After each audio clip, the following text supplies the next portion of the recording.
Hi everybody, welcome back to Project Happy Home. For those of you who are new here, I'm Tanya, a doctor, lawyer, turned homeschooling mom of 3 kids ages 9, 5, and 4. My eldest has ADHD, and my friend Danielle over at Danielle and I have been doing this series on parenting emotionally complex kids, including those with ADHD, ODD, SPD, a host of any sort of neuroatypia that creates more emotionally complex children, that creates a more complex parenting road for us. October is ADHD Awareness Month, and so we thought we would discuss some common ADHD myths. As the mom of an ADHD child, I have so many things that I hear from parents of neurotypical kids and just average lay people around that are simply untrue about ADHD. And before I had a child with ADHD, even as a medical professional or someone with medical training, I held a lot of these commonly held myths about ADHD. One of the most common myths is simply that ADHD is not an actual medical disorder, that when I was growing up, nobody had ADHD, they were just boys, or they were just called children, or they were just allowed to get out their wiggles and they were disciplined so that they could sit still during school. There's a whole lot of this from the older generation especially, that ADHD is just a made-up thing in our softer parenting generation to make excuses for our children when they fidget, when they can't sit still, etc. So my response to that is simply, one, you are categorically wrong, because the American Psychiatric Association has defined ADHD. It has very set parameters. There are 3 separate types. This is something that has been categorized and cataloged and observed in children in the medical arena for generations, whether or not the name ADHD was assigned to it. Another thing I'd like to say is, although there has been a noted rise in the incidence of ADHD in the recent generation, part of that is due to increased diagnosis of ADHD. Part of that is due to increased awareness of ADHD. I certainly feel that perhaps there are some children who are diagnosed inappropriately. For example, I personally do not believe pediatricians should be diagnosing ADHD. I think you should be having a comprehensive psychiatric evaluation by a psychologist or a psychiatrist trained in the diagnosis of ADHD. It should not simply be based on a questionnaire given to a teacher and a parent where they say that, yes, my kid fidgets and they can't sit still, they can't finish their homework, and boom, you have a diagnosis of ADHD and a prescription. That being said, ADHD is definitely a real diagnosis. So for people to run around saying that it is not only irresponsible, it is vastly unkind to those children who do suffer with ADHD and the families who have accommodated and changed so many aspects of their lives to better scaffold their kids. Because dealing with a diagnosis of any kind of neurodevelopmental atypia is no joke, and it is not easy to parent in that situation. And for people who don't deal with it to imply that we're all just histrionic parents making up things so that our life becomes more difficult is unkind.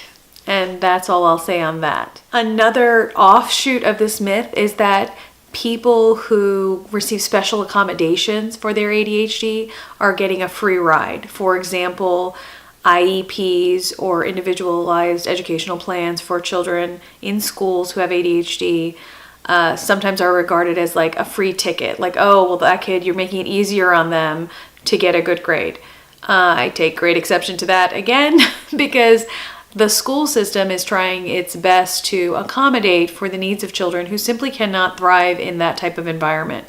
And while some of those accommodations might not be the best routes or the perfect optimal situation for anyone, neurotypical kids or atypical kids, I can see how the school system is doing the best they can with the resources they have, the number of students they have to address, and the scenario of what a public school classroom is today. Sometimes those accommodations are the best they can come up with right now and the best they can do.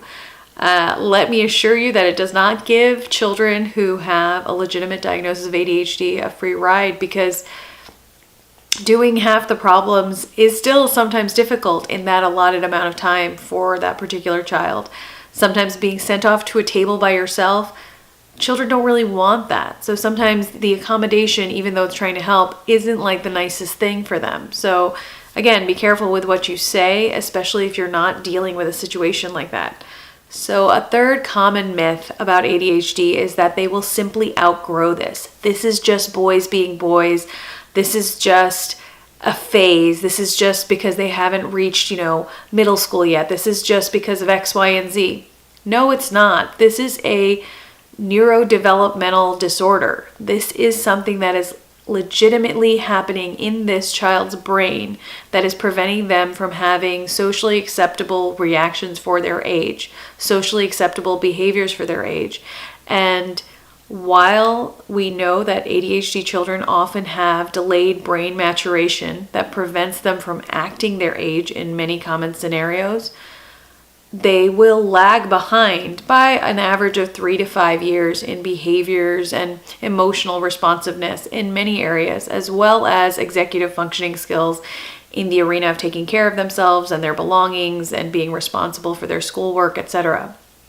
So yes, we will see improvement because that chronological age, even though they're lagging behind, is increasing as they get older.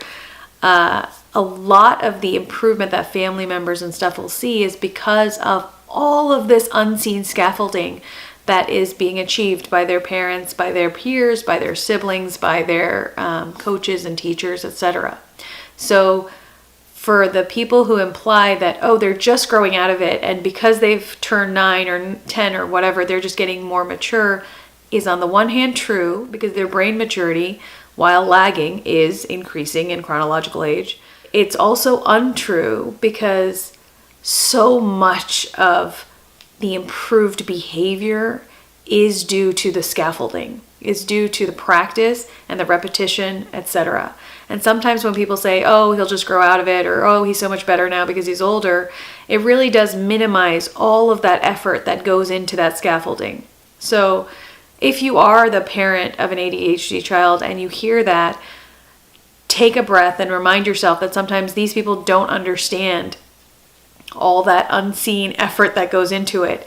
And maybe that's a good thing. Maybe it's a good thing that they are simply remarking upon the improvement they see. So try to breathe through that and just feel blessed for the improvement in your child, regardless of how much of your own effort has gone into it. That ties into the fourth common myth, which is that ADHD only affects boys. That expression, boys will be boys, is so often used by people who deny that ADHD is an actual neurodevelopmental disorder, and people who just think that this is just rowdiness common to young boys. It's not. ADHD has several different types. There's inattentive type, there's hyperactive type, there's the combined type, and girls are often ignored in this arena because if they have the inattentive type, that doesn't fall under people's misconception of what ADHD is. It is not simply a hyperactive type. It is not simply inattentiveness. It is a disorder of attention. It's not a deficit of attention. Often my son can focus on things for hours. For example, if he has a new Lego set that he wants to build, he will focus on it until it is done. He has never really left a set undone. He opens the box, he reads the instructions, he does the whole thing for like the next 2 or 3 hours, and it's done. And that is hyperfocus. And that is another behavior that is a facet of ADHD.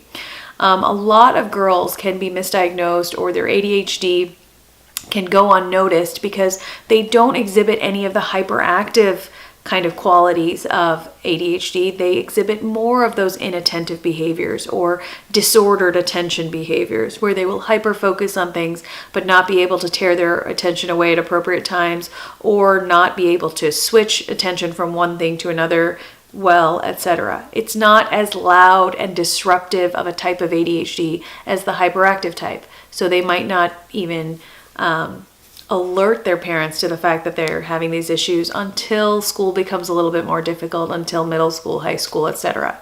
But ADHD is certainly present in girls as well as boys. And if your daughter is exhibiting some signs of inattentiveness or disorganization that is a little bit out of the ordinary, it might be worth investigating further whether she exhibits some type of ADHD, because there are so many ways in which we can help our kids.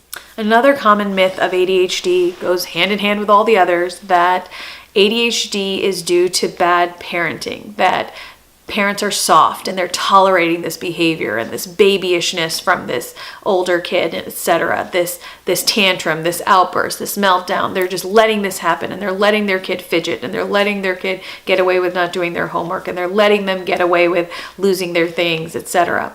If you don't have a neuroatypical child, this is very hard to accept. And I can understand that, because if you have not firsthand witnessed a child trying their very best and still being unable to meet society's expectations of what they should be able to do, how they should be able to behave, how they should be able to control their emotions at a given age, if you have not had to parent a child like this, if you have not loved a child like this more than life itself, it is very, very easy to say, that kid acts like that because of bad parenting. It is. And that is a hard pill for ADHD parents, for parents of ADHD children to swallow. But I can understand how it can be hard for parents of neurotypical children to look at some of the behaviors of our kids, of our unique, quirky kids, and think that that is not our fault. And I'm here to tell you that I don't care about what you think of my parenting. I will not be harshly disciplining my child for things that are out of their control. And do not think that I haven't, because I'm just human, and I have lost control, and I have said things I didn't mean, and I have berated and shamed at times, and I am ashamed of myself for it. Because when you belittle a child or shame a child for behaviors that their brain cannot control, things that they literally are not physically capable of controlling in their mind, when you are harsh with them for things that their brain maturity isn't capable of yet, that's on you. That is not on the child. And I will not be harsh with my child in public if I feel embarrassed of a neurotypical child's parents looks at me or glares or rolled eyes or whatever. I really encourage you, if you are the parent of a neuroatypical child, do not let the censure and disdain of parents of neurotypical children to affect how you parent your own child. Because we know in the medical community, in our community, we know that their brains are making certain things difficult for them. Living up to certain societal expectations is hard for them. It's not a choice they're making to throw a tantrum in the middle of a store. It's not a choice they're making to forget to turn in their homework for the 50th day in a row. That is something that they would change if they could, and they are trying and they cannot. It is our job as their primary caretakers, as the people who love them most in the world, to help them in the best ways we can, and to also accept that in some ways they are not yet ready, physiologically ready in their brain to perform in this way. So that is all to say, do not alter how you discipline your child because of the rest of the world's perceptions of your parenting. Because we all know this is the Olympics. We are the superheroes of parenting. If you are the parent of a neuroatypical child, you deserve a gold medal if you are watching this video, if you are trying, if you are reading the books, if you are scaffolding, if you are making charts, if you are color coding things, if you are speaking gently, if you are giving 15 to 20 hugs a day, if you are trying your best to see your child through this. You deserve a gold medal. And I don't care what any of those other parents think when your kid is having a tantrum in the middle of Target. I don't. And I guarantee you there is some other parent in there who's going through exactly what you are, who wishes they could come over and give you a hug. So just pretend that all those parents are nice like that, because it is not easy to get through it, and I understand that, but you do you. You take care of your kid and forget the rest of them. And last but not least is the myth that if you are the parent of a child with ADHD, you are somehow like a special parent, that you can deal with these things.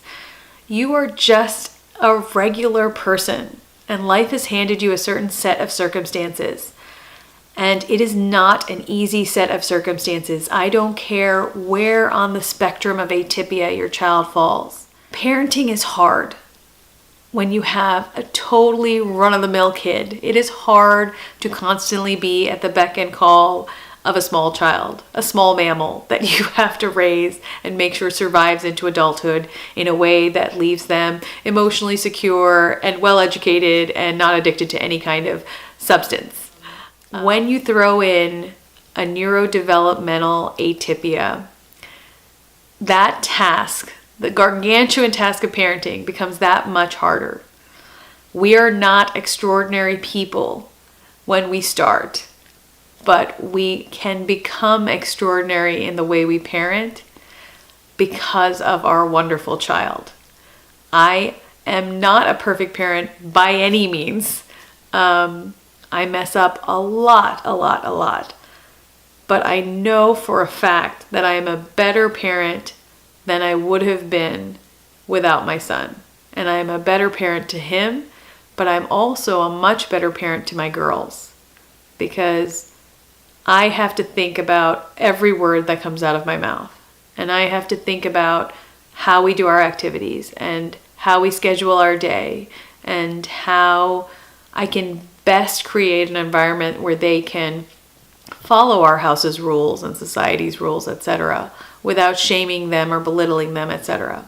I fail at it a lot, but I try for it all the time. I try to better myself as a parent all the time, and I see that a lot in other parents of neuroatypical kids. We are all in it together. So if you are the parent of a neuroatypical child who faces all these myths, all this denigration, all these people saying, well, your kid doesn't even really have that. That's not really a thing. Your kid will amount to nothing. It's just because you can't parent, blah, blah, blah. I'm here to tell you, I see your hard work. So does every other parent in this community. And we are all here for each other. We should all be here for each other.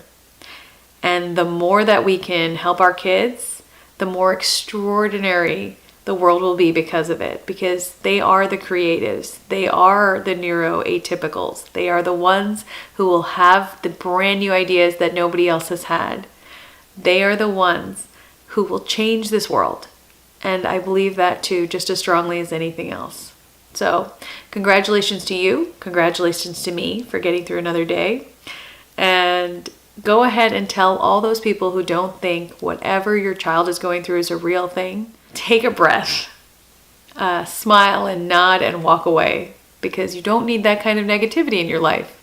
What you do need are more people who have walked this path, more parents who have atypical children who can relate to you and be happy with you for all their successes and hold your hand when you cry and moan about some failure that you've had as a parent, or some failure that your child has had, or some parent-teacher phone call that you just had, or whatever. Find your tribe, find people who don't believe any of this nonsense. And when you encounter people who do, smile and nod and walk away, because they are not worth your time and effort. So I hope this has been helpful, you guys. I wish you the very best day.